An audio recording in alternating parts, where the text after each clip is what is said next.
Hello students, आज matric space में हम पढ़ेंगे यूनिफॉर्म कंटिन्यूटी। कोई भी फंक्शन कंटिन्यूअस होता है उसकी डेफिनेशन हमने देख चुके हैं। आज हम पढ़ेंगे यूनिफॉर्म कंटिन्यूटी।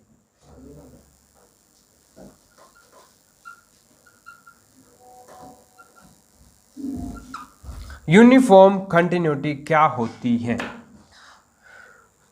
तो जो कंटिन्यूटी हमने पढ़ी थी किसी पॉइंट के अराउंड, यानी कि एक्स नोट के अराउंड हमें कंटिन्यूटी क्या होती है?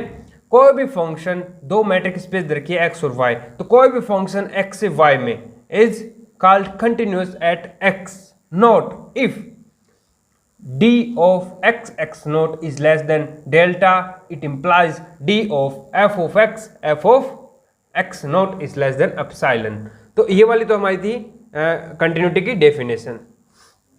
अब हम यूनिफॉर्म कंटिन्यूटी की डेफिनेशन पढ़ेंगे। तो कोई भी मैट्रिक्स दे रखी है एक्स एंड वाई, एक्चुअली ये वाला क्या होता है कि एक्स पे डिपेंड नहीं करता है, एक्स नोट पे डिपेंड नहीं करता।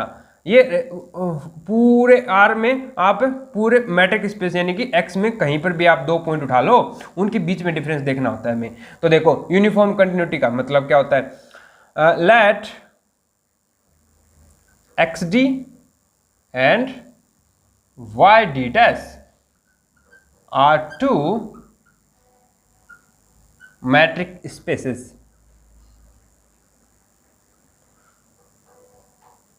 Then the function f x to y is called uniform continuous on x if for given epsilon greater than 0 there exists delta greater than 0 such that d of x1 x2 is less than delta। इसका मतलब d dash of f of x1 और f of x2 इनके बीच में जो difference है वो less than epsilon. अब देखो कहने का मतलब क्या है? यूनिफॉर्म कंटिन्यूअस, कोई फंक्शन यूनिफॉर्म कंटिन्यूअस कब कहलाएगा? यानी कि कोई भी एप्सिलॉन है उनके करस्पॉन्डिंग एक ऐसा डेल्टा मिल जाए कि ऐसे दो पॉइंट उठाएं जिनका डिफरेंस लेस देन डेल्टा हो, तो उनके करस्पॉन्डिंग हमारे फंक्शन के जो वैल्यूज है एफ ऑफ x1 और एफ ऑफ x2 उनका जो डिफरेंस है वो लेस देन एप्सिलॉन होना चाहिए। ये कब? दो पॉइंट रैंडम x1 और x2 जो लेस देन डेल्टा होनी चाहिए। ठीक है, ऐसा नहीं है कि किसी पॉइंट के अराउंड ढूंढ रहे हैं, क्या किसी पॉइंट के अराउंड। ऐसा कंटिन्यूटी में क्या होता है? कोई भी पॉइंट x नोट है या फिर कोई पॉइंट हम a ले लो, तो यानी कि x और a का जो डिफरेंस है लेस देन डेल्टा, तब है हमारा f ऑफ x और f ऑफ a के बीच में डिफरेंस देखते हैं ना। लेकिन यहाँ पे ऐसा नहीं है। यहाँ पे क्या होता है कि कोई फिक्स पॉइंट नहीं है। यहाँ पे ना तो x1 फिक्स है ना x2 फिक्स है, वहां पे a नोट फिक्स होता है। तो यहाँ पे रैंडम दो पॉइंट उठाए हमने x1 और x2, ऐसे दो पॉइंट जिनका डिफरेंस लेस देन डेल्टा हो, बस इतनी बात दे रखी है। तो उनके करस्पॉन्डिंग हमारे फंक्शन f ऑफ x1 और f ऑफ x2 का जो डिफरेंस है वो लेस देन एप्सिलॉन आ जाए तो हम बोलते हैं हमारा फंक्शन कंटिन्यूअस है। क्या? यूनिफॉर्म कंटिन्यूअस है पूरे x के ऊपर। अब देखो मैं इसका एक आपको एग्जाम्पल के बेस पे समझाता हूं। तो हमें कोई यूजुअल मैट्रिक ले रखी है हमने R, ठीक है, R D. Let R D is usual metric space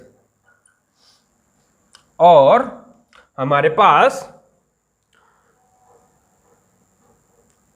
एक फंक्शन है। कैसा फंक्शन? f 0 b से r में फंक्शन है। कैसा? f of x is equal to X square, ऐसा फंक्शन है।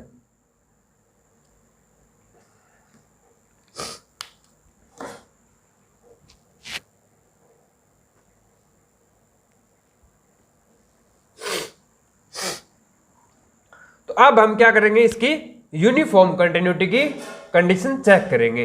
तो हम एक एप्सिलॉन ले रहे हैं, let एप्सिलॉन ग्रेटर देन 0 और 2 पॉइंट उठा लिए हमने x1 और x2 रैंडम, कहां से? 0 और b में से। यानी कि हम चेक करेंगे कि x1 और f of x2 d of this, तो ये हमने यूजुअल मैट्रिक लिए तो सिंपली इनका डिफरेंस होता है ना, यानी कि f of x1 minus f of x2। और इसका मतलब क्या है? यहाँ पे x1 का स्क्वायर और यहाँ पे x2 का स्क्वायर, x1 का स्क्वायर माइनस x2 का स्क्वायर। और ये क्या हो जाएगा? इसको ब्रेक कर लेंगे ना हम, क्या a square minus b square है, तो इसको ब्रेक करेंगे तो क्या आएगा? a minus b into a plus b, तो is equal to x1 minus x2 और x1 plus x2।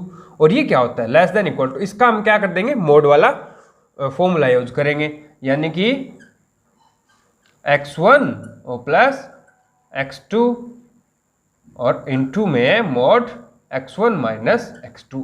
I think सबको समझ में आ रहा है। अब एक चीज नोट करने वाली बात यहां पे ये है कि हमारा जो x1 और x2 है वो कहां से बिलोंग कर रहा है? 0 b से बिलोंग कर रहा है, यानी कि उस x1 की वैल्यू ज्यादा से ज्यादा b हो सकती है और x2 की भी वैल्यू ज्यादा से ज्यादा b हो सकती है, यानी कि ये लेस देन इक्वल टू होगा 2b mode x1 minus x2। अब देखो हमें क्या होता है? फॉर गिवन एप्सिलॉन उसके करस्पॉन्डिंग एक ऐसा डेल्टा मिल जाए, एप्सिलॉन के करस्पॉन्डिंग ऐसा डेल्टा मिल जाए सच दैट जब x1 और x2 का जो डिफरेंस है, इसका डिफरेंस लेस देन डेल्टा है, तो हमारे f of x1 f of x2 का जो डिफरेंस है वो लेस देन एप्सिलॉन बन जाए। तो हमें ये डेल्टा ढूंढना होता है ना। तो अब देखो हमारे पास गिवन एप्सिलॉन ये है, तो हम डेल्टा ले रहे हैं, delta is equal to epsilon by 2b, ये मैं ले रहा हूं। आई बात समझ में? ठीक है, तो देखो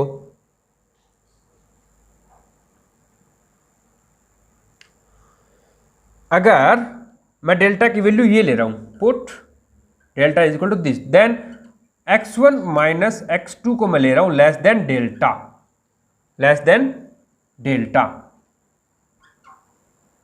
डेल्टा का मतलब एप्सिलॉन बाय 2b। तो हमारा डिफरेंस ऑफ यानी कि f ऑफ x1 और माइनस f ऑफ x2 ये लेस देन एप्सिलॉन हो जाना चाहिए ना। और ये हमारा क्या आ रहा था? 2b x1 माइनस x2 और x1 माइनस x2 यानी कि लेस देन डेल्टा, यानी कि 2 एप्सिलॉन बाय 2b। ये क्या है? एप्सिलॉन बाय 2b, 2b से 2b कट गया तो ये आ गया एप्सिलॉन। यानी कि अगर मैं डेल्टा की वैल्यू ये वाली लूं यानी कि एप्सिलॉन बाय 2b, तो क्या हो जाएगा? x1 माइनस x2 का डिफरेंस जब लेस देन डेल्टा होगा तो हमारा फंक्शन का जो डिफरेंस है वो लेस देन एप्सिलॉन हो गया। आई ना बात समझ में? यानी कि इस फंक्शन के लिए एवरी एप्सिलॉन के करस्पॉन्डिंग एक हमें डेल्टा जरूर मिलेगा। क्या वो डेल्टा क्या होगा? एप्सिलॉन बाय 2b, कि हमारा x1 माइनस x2 का जो भी डिफरेंस है वो लेस देन डेल्टा होगा तो हमारे फंक्शन का जो डिफरेंस है वो लेस देन एप्सिलॉन होगा, यानी कि हमारा फंक्शन है वो यूनिफॉर्म कंटिन्यूअस है, यूनिफॉर्म कंटिन्यूअस। अब एक चीज यहां पे नोट करने वाली बात आपको पता है क्या है? क्या अगर ये इंटरवल बाउंडेड ना होता, यानी कि 0b से अलग यानी कि खुद r होता, तो क्या हमारा फंक्शन ये यूनिफॉर्म कंटिन्यूअस होता? तो देखो उस केस में क्या होता?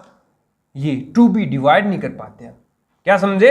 2b डिवाइड नहीं कर पाते, कोई एक डेल्टा फिक्स नंबर नहीं मिलता हमें, तो उस केस में हमारा ये फंक्शन जो है वो यूनिफॉर्म कंटिन्यूअस नहीं होता, ओनली कंटिन्यूअस होता। तो ये था हमारा यूनिफॉर्म कंटिन्यूअस, ये उसकी डेफिनेशन।